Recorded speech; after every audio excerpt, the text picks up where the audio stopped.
যে বউ যা করছে, ছি ছি। এই ধরনের শয়তান আসলে ঘরে জায়গা দেওয়া উচিত না, দিবও না। আমি যে কোনো পুরুষই ডিভোর্স দিয়ে দিত। তো সে যদি আসলেই পুরুষ হইতো, সেও ওই 8-10টা পুরুষের মতো ডিভোর্স দিয়ে দিত যে তুই তোর মতো ভালো থাক, আমি আমার মতো আমার লাইফ লিড করি, আমার তো বউ বাচ্চা আছেই।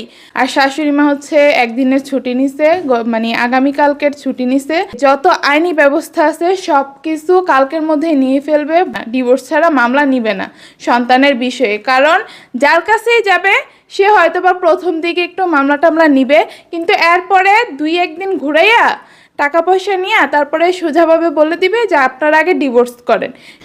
আসসালামু আলাইকুম everyone, welcome back to my another new video. তো আজকে পুরো একদিন পরে আমি একটা ব্লগ আপলোড করতেছি, তাও জামাইয়ের চ্যানেলে। তো গতকাল জামাই তার চ্যানেলে, মানে এই চ্যানেলে একটা ব্লগ আপলোড করছিল, ছোট্টখাট্টো 12 মিনিটের। কি যে বলছে সে নিজেও মনে জানে না, মানে উল্টা পাল্টা আল্লাহই জানি কি বলছে। যাই হোক, তার শরীর ভালো না। আর শরীর ভালো না বড় সতীনের কারণে, এটা নিয়ে আমার মেজাজটা খুবই খারাপ, খুবই রাগ উঠে আছে।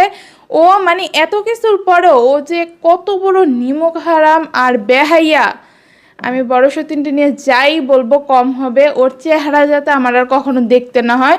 যা করছে, যা শুনছে ওর নামে, এরপরে ওর থেকে আমার পুরো রুচি উঠে গেছে। তো যাই হোক, জামাই হচ্ছে মানে অনেক অসুস্থ।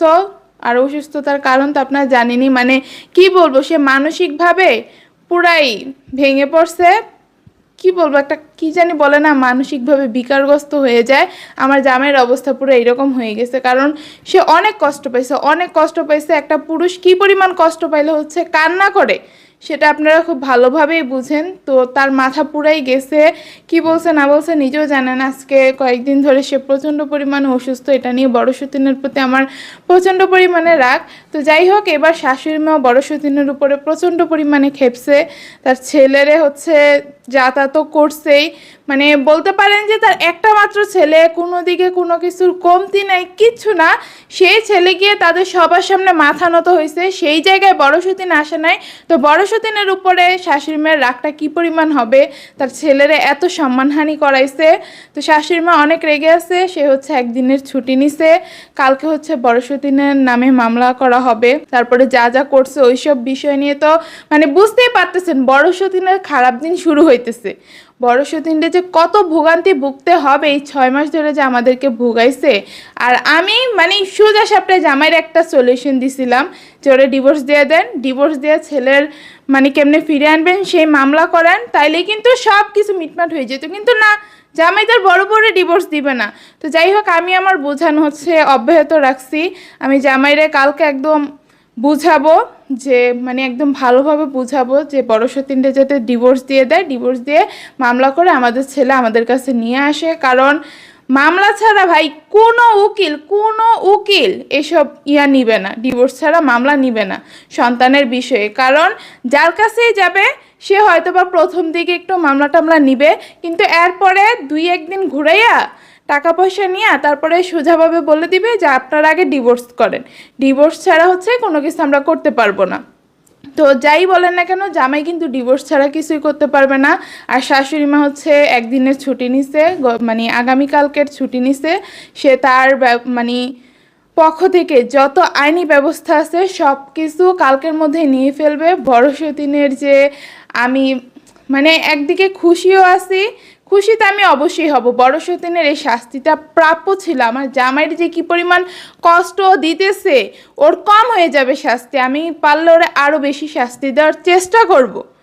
ওর মতো নিমক হারাম আমি জীবনেও দেখি নাই, জীবনেও না। এই রকম নিমক হারাম জীবনসঙ্গী যাতে কারো জীবনে না জুটে। আমার জামাই মানে ওরে বেশি আশকারা দিয়ে দিচ্ছে, তো এই কারণে এমন করতেছে। তারপরে অনেকেই বলতেছেন যে বড় সতীন হচ্ছে কেন শাসন করে না, ডিভোর্স দিতেছে না কেন, যে মেয়ে হচ্ছে জামাইরে এত কিছু করতে পারে ওই মেয়ে নিয়ে আবার সংসার করার চিন্তা ভাবনা আসে কিভাবে। তো অনেক কিছু আপনারা বলতেছেন। এখন জামাই কি বলবো, বড় সতীনের গোলাম হয়ে গেছে, তার মধ্যে একটা গোলামি ভাব বড় সতীনের, এই কারণে ডিভোর্স দেয় না। সে যদি আসল পুরুষ মানুষ হইতো তাহলে বড় সতীনটা কবেই ডিভোর্স দিয়ে দিত। প্রথম 1 মাস ওই যে প্রথম যেবার গেছে না, এটা একবার চেষ্টা করবে, সেটা আমি হচ্ছে মেনে নেই যে না চলে গেছে মানে ডিভোর্স দিয়ে দিবে, এমন কিছু না। চেষ্টা করছে, চেষ্টা করার পরে যে কাজটা করছে এরপরে যে কোনো পুরুষই ডিভোর্স দিয়ে দিত। তো তো সে যদি আসলেই পুরুষ হইতো সেও ওই 8-10টা পুরুষের মতো ডিভোর্স দিয়ে দিত যে তুই তোর মতো ভালো থাক, আমি আমার মতো আমার লাইফ লিড করি, আমার তো বউ বাচ্চা আছেই। তারপরে কি করছে শুনেন, এই যে এতদিন হয়ে গেছে বড় সতীনের বাড়িতে গেছিল, বড় সতীন কত জঘন্য একটা কাজ করছে সেটা আপনারা জানেন, আমি আর কিছু বলবো না এই বিষয়টা নিয়ে। তো একটাবার ফোন দেয়নি ছেলেটারে, একটাবার জামাইয়ের সাথে কথা বলে নাই, জামাই যে অসুস্থ, জামাই কেন ভিডিও দিতেছে না কিছু না, কোনো কথা বলে না, নিজ থেকে একটা ফোন দেয় নাই, ফোন দিয়ে বাচ্চাটার সাথে কথা বলে নাই। মানে আব্দুর রহমানের সাথে একটু কথা বললে হয়তো বা জামাইয়ের শরীরটা একটু ভাল লাগতো, কারণ সে অনেক কিছু উপর দিয়ে গেছে, কিচ্ছু করে নাই বড় সতীন, কিচ্ছু করে না। আর আপনারা আসেন সেই বড় সতীনের সাফাই গাইতে, মানে আপনারাও না কোনো অংশে কম না, বড় সতীন যা আপনারা ঠিক তা, আপনারা তার চাইতে আরও বেশি খারাপ। বড় সতীন যা খারাপ আপনারা তার চাইতে আরও বেশি খারাপ, ওই খারাপটার আপনারা সমর্থন করেন। মানে কত বড় খারাপ হইলে বড় সতীন বাবার সাথে সন্তানের কথা বলায় না, ও কোন ধরনের মানে খারাপ মন মানসিকতার মানুষ হইলে। আমি খারাপ কিছু বলবো না ওরে নিয়ে, কারণ আমার ওরে নিয়ে কথা বলতে ইচ্ছা করে না, মানে ওর কথা বলতে গেলে আমার বমি আসে, পাই না আমি বমিই করে দিই। ওর বিষয়ে কথা বলতে গেলে আমার এত বিরক্ত লাগে এখন। তো ওই যে বলতে হয়, না বললেও তো আবার হয় না ওরে নিয়ে কথা।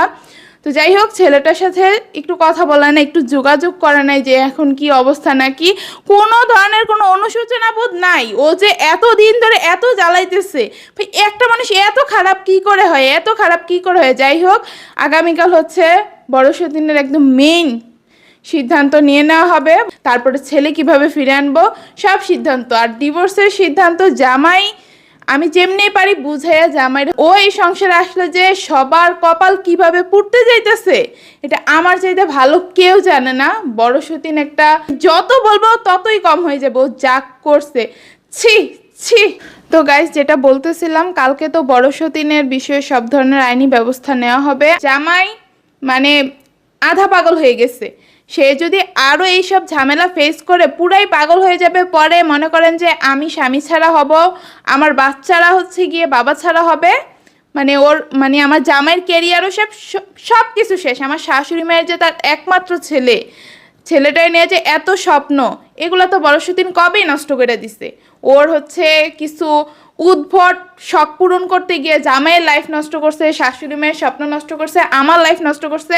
এগুলো বড় সতীনের কাছে নতুন কোনো বিষয় না যে মানুষের লাইফ নষ্ট করলে ওর খারাপ লাগা কাজ করবে, কেন এই কাজগুলো করতেছে আমার মধ্যে, মানে আমার এইসব করা উচিত না।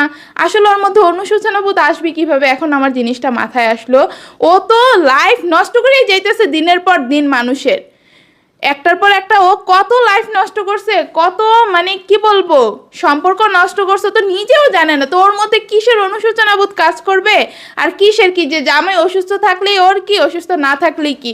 ও যখন আমার আনে তখন ও জামাইরে যেই পরিমাণ মেন্টালি প্রেশার দিছে, সতীন আনবে জামাই যাতে আরেকটা বিয়ে করেই করে সংসারে যা সব অশান্তি করছে, ওর ধারা এগুলো মনে করেন যে একদম নর্মাল বিষয়, মানে ওর এগুলা খারাপ লাগার মতো কিছুই না, ওর কোনো খারাপ লাগবে না। আমার জামাইটারে শেষমেশ হচ্ছে পাগল বানাবে, আমারে জামাই ছাড়া করবে। ওর তো জামাইয়ের প্রতি কোনো ভালোবাসা নাই, কোনো কিছুই নাই, দয়া মায়াও নাই। মানুষ অন্তত কি বলবো, যার মাথার মধ্যে একটু জ্ঞান বুদ্ধি আছে, সেও জামাইরে কষ্ট দিলে তার মধ্যে একটা মায়া কাজ করেছে। আমি 6 বছর ধরে একটা মানুষের সাথে সংসার করছি, আমি তার একটু খবরটা নেই তো, মানে সে তো সবসময় হচ্ছে কথা বলতো আমাদের সাথে। তার চেয়ে বড় কথা হচ্ছে আমার ছেলেটা যে তার বাবার সাথে ডেইলি কথা বলছে, ওর তো একটা অভ্যাস পরিণত হয়ে গেছিল বাবার সাথে কথা বলা। এখন যে ছেলেটারে কথা বলতে দিল না, ছেলেটা কি বাবারে মিস করে নাই? অবশ্যই করছে, কিন্তু বড় সতীন তো দিবে না, কারণ ও তো মানুষের মধ্যেই পড়ে না, ও তো মানে কি বলবো পাথর হয়ে গেছে, একদম নিষ্ঠুর হয়ে গেছে। তারপরে আমার জামাইও কষ্ট পাইছে, কষ্ট পাইয়েই তো আজকে তার এই অবস্থা। তো আমি বড় সতীনকে কি বলবো, আমি এই জিনিসটা দেখছি। আমার বাবা যখন হচ্ছে আমাতুর রহমানকে ফোন দিত না সব সময়, আগে যখন রেগুলার কথা হইতো, মাঝখানে কথা বলা বন্ধ করে দিল। আমার মেয়ে হচ্ছে অনেক দিন ধরে ফোন ধরে শুধু নানা এখন আর ফোন দেয় না, আমি নানার সাথে কথা বলবো। আর সেই জায়গায় বাবা, আমার ছেলেটা কি করছে, ওর বাবা যে ওরে ফোন দিতেছে না এতদিন ধরে, আমার ছেলেটা কি পরিমাণ কষ্ট পাইছে। তো বড় সতীনের মধ্যে আসলে মায়া দেওয়া বলতে কিছুই নাই।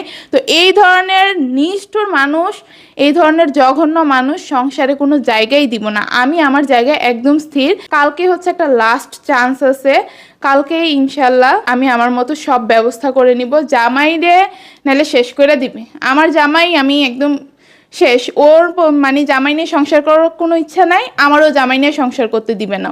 আমি যে আমার জামাই নিয়ে ভালো থাকতেছি, ভালো থাকার চেষ্টা করতেছে, এটা তো ওর ভালো লাগতেছে না, আমার সংসারটা নষ্ট করবে, তো এটা তো আমি জীবনও হইতে দিব না। ডিভোর্স দেওয়ালেই দেখবেন যে জামাই ঠিক হয়ে গেছে, তার মেন্টালি প্রেশারও চলে গেছে, সে ঠিকভাবে পড়াশোনাও করতে পারতেছে, তার কেরিয়ারেও ফোকাস করতে পারতেছে, ছেলেও আমাদের কাছে চলে আসছে, তার মনও ফুরফুরা থাকবে, আমাদের সংসার আবার সুন্দর হয়ে যাবে। শুধু বড় সতীন নামক জিনিসটা না আসলেই চলে। বড় সতীন আসা মানে এই সংসারের মধ্যে ও মনে করেন যে আইসা নতুন কোনো ষড়যন্ত্র আনবে। বাবার বাড়ি থেকে ষড়যন্ত্র করছে, ওরে তো আমার চিনা মনে করেন যে একটুও বাকি নেই।